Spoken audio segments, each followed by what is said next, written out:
being in post-election right now, I found this article on in my feed, and I find it quite amusing, to be honest. And it was written June 7th, 2016, and by the New Statesman. I'm gonna leave the archive, and if you wish to visit the original link, it's always here on the top, so you can just copy and paste if you want to leave a comment if it's still open. But this is why I try to use archives, so you can visit them whenever you want, and if you really have the urge to visit the original article, you can do at your own behest, on your own will. And this is the headline: Calm down, Trump won't be president and Britain won't leave the EU. The nightmare of a Trump presidency and a Brexit vote ain't gonna happen, says Ian Leslie. It is the season of bad wedding for those who follow politics closely. We're anxious few. Every new poll, whether from the UK or the US, is arriving freighted with apocalyptic significance. It's true that the stakes are high. In 5 months' time, we could be standing among the smoking ruins of liberal democracy. That's quite strong language, to be honest. Liberal democracy, okay.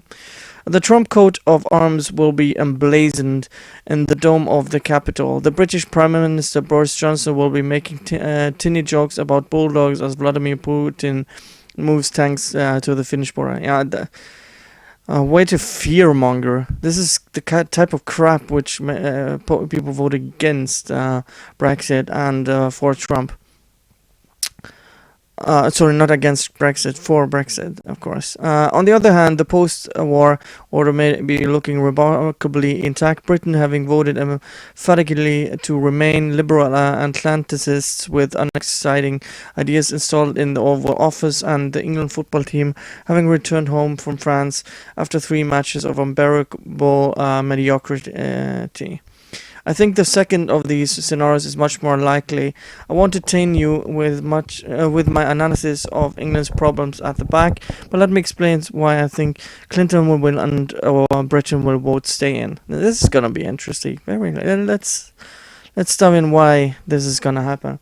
Before doing so, let me acknowledge that this is not a thrilling topic for a blog post. Why the conventional wisdom is probably right is nobody's idea of clickbait, and nor is an undramatic outcome most likely outcome. But of course, that's the problem. The media industrial complex has a bias to drama. Make a surprising or scary prediction and people are more likely to click.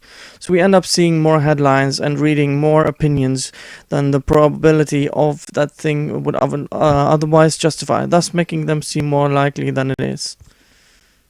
Okay, that's just a load of mumbo jumbo. There is a bias at work too in social media. Yeah, of course, because people have their own bias, and it's social media. People are gonna express their opinions there. We use our publicly expressed opinions to signal our intelligence as well as our virtue and our allegiances.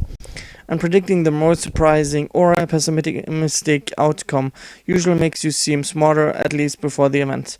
I'm not sure why that is, but I know it portends the decline of everything we hold dear. Again, no real issue here. Anyway, to America first. 2 significant things have happened since Donald Trump secured the Republican nomination.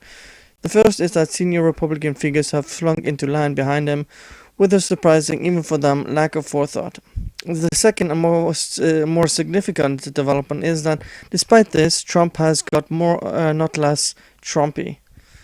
I don't know what that is supposed to mean. So, Paul Ryan went out and decried it, and everyone in the Republican primaries basically all just talk trash to Trump. So Yeah. A couple of months ago, the smart thing to say, and I said it myself, was this: he may seem crazy, but that's for the show. Once he gets the nomination, he'll pivot. He'll drop all that stuff about a wall. He'll stop with the racist bad shittery. He'll acquire the aura of plausible president. See, when you call someone constantly racist, that's what got him elected. Erno, in the last 2 weeks, Trump has viciously and repeatedly abused Mexican-American judge who ruled against him on a law concerning his fraudulent university as being unfit to pass judgment because he has Mexican parents. Look, that's just like his opinion, man. He may think he may be biased in that decision. That's his opinion. He can voice that opinion. The very definition of racism. Okay, he followed that up by referring to support as "my African American." Pretty much the dumbest thing a white Americans can say. Why? Why is that the dumbest thing a white American say? See, when you make it a white American and a black American, you see race, which makes you a racist. Like with Trevor Noah and the Tommy Lauren discussion, where Tommy Lauren, like me, I don't see race, but got people were in shock because I myself look at people's characters, not at the skin color or the race. Those senior Republicans who, like Paul Ryan, trusted they would civilize the savage are already looking foolish. So are those of us who thought there was a Trump beyond the Trump we have. I think George Marshall is right, and that Trump is essentially trapped inside his own invective. The more violently he attacks, that makes no sense. You can't be violent on Twitter or verbally. You can be vicious or nasty, but violent. That makes no sense. The more unstable and unlikable he seems, yet to you, he does not have a plan B. He's not thinking coolly or strategically. He's gorilla in a cage, and on evidence of every effective opening salvo, Clinton knows exactly how and what to poke through the bars. So you call him a racist and then say he's a gorilla in a cage. Nice. And he's stupid basically because he doesn't have a plan B and can't think strategically. There's a lot of projection here. Electorally, that means that Trump is not going to expand his appeal greatly beyond his existing constituency. Of course, he will pick up some of the Republicans who didn't vote for him in the primary, but will take the party line whoever the candidate, especially when the alternative is Hillary Clinton. But he won't make inroads into an independence among whom he only gets more unpopular the more they see him. Yeah, that didn't happen, mate. He certainly won't make progress with the non-white voters. Actually, that's can be said for Hillary because she got less votes than Obama from minorities. So, if he wins as many Hispanic and black votes as Romney did, he very probably won't. He'll have to win nearly 2/3 of white voters to get a majority. I just don't think there are nearly enough angry racist white men in America to get him into the White House. See? This is what I'm talking about. You're calling the voters as well, like the half of the country, racist, or half of the voters who voted in the election. You call them racist, and that's what makes people angry. It will soon become apparent that a big mistake of this whole electoral cycle was not we had no idea how popular Trump could be. It was we had no idea how removed a large segment of the core GOP electorate has become from the rest of the nation. So first you call him a racist and you insult him on his intelligence. then you call the voters racist, and then you say that a certain part of the country is just racist compared to the other half of the country. Yeah, nice. Another factor is that the American media finally belatedly have him in their sights, and they smell blood. Befuddled, dazzled by his rise, they didn't scrutinize him aggressively or call out his racism, and neither did his political rivals. Except for that's what happened. Every outlet in the mainstream media called him racist, and it didn't work. Eager to make amends, they are now starting to make up for it. Interviews like this are just the beginning. I'm not gonna click them. You can check him out yourself. This will only make him madder in both senses of the words. Trump's constant bitching about the media isn't strategically calculated. It's from the heart. He's generally thin-skinned and harsh. Criticism make him angry and more volatile. And we ain't saying nothing. Look, I can actually agree if that he might be thin-skinned because of the Saturday Night Live tweet and some other things. But he's actually right on the media thing. We haven't even got the time to discuss the vast differences in organizational capability between the two camps, or that the fact Trump is an almost spookily perfect opponent for Hillary Clinton, throwing her strengths into relief and compensating for her weaknesses by being such an enthusiasm generator for Democrats. Except for she did rig the election, of course. By the end of this campaign, I suspect Trump will regret ever having got into politics. Yeah, he's the president-elect right now. Even if he only loses by a few pounds, his name will be permanently toxified.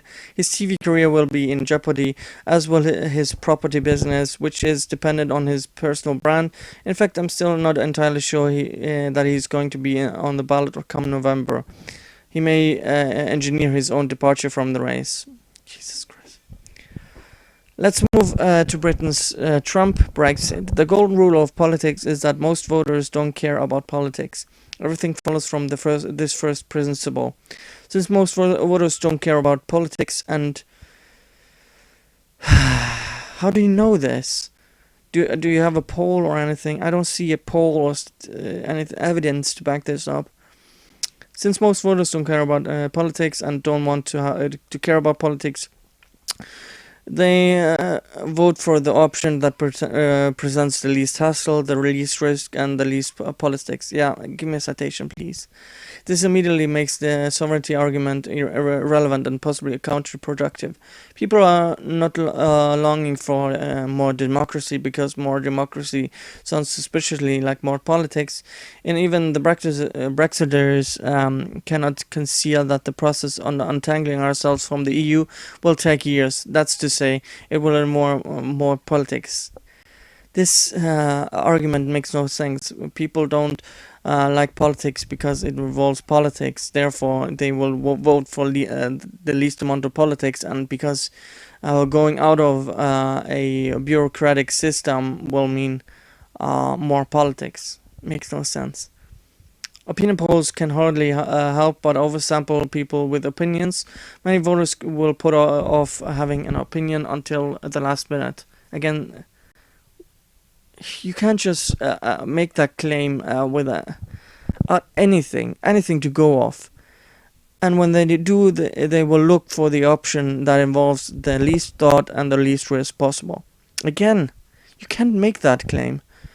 That usually means you're basically saying people are stupid and vote for the candidate that appeals most to the or is least intelligent, and they just vote for that. That usually means sticking, not twisting. Historically, referendums tend to show late swings to the status quo. There is no powerful countervailing drive to do something. To state the obvious, this referendum was not called because of some great national upswell of anti-EU sentiment, despite the best efforts of the Daily Mail. Most people do not feel assailed or constrained by European bureaucrats in their everyday lives, except for that's not true. A lot of people are getting sick of people who they did not elect are getting to make decisions now with the censorship, with the so-called hate speech, and just the open borders. If someone gets into the EU, they can just travel wherever, which means the big immigrant problem. So that's why. To most people, the EU is an abstract, faintly comic entity, good for the occasional joke about shaped fruit, but that's it. Yeah, that's not funny.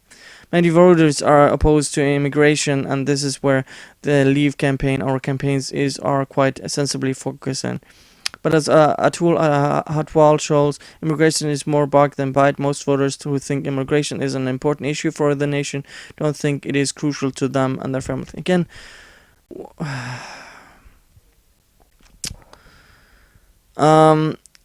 see, it's not just immigration; it's also economics.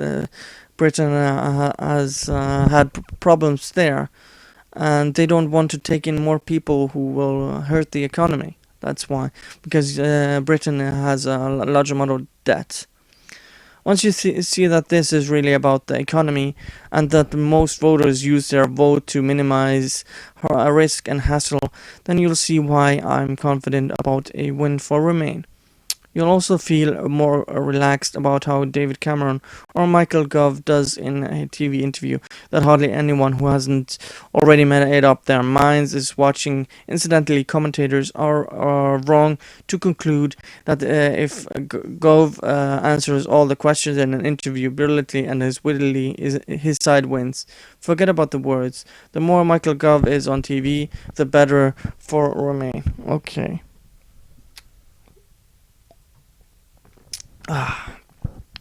We're at the April stage. We're at the April 2050 stage of this campaign. Many of us instinctively found it implausible that the British would vote to make Ed Miliband Prime Minister brutally suppressed our own. Intuition with the words, but the polls say, yeah, but you ignored the polls not just in Britain, you ignored them in US as well. So, and you polled very wrong. The voters who haven't already made up their mind are doing all they can to avoid having to think about this referendum. This is condescension at its finest.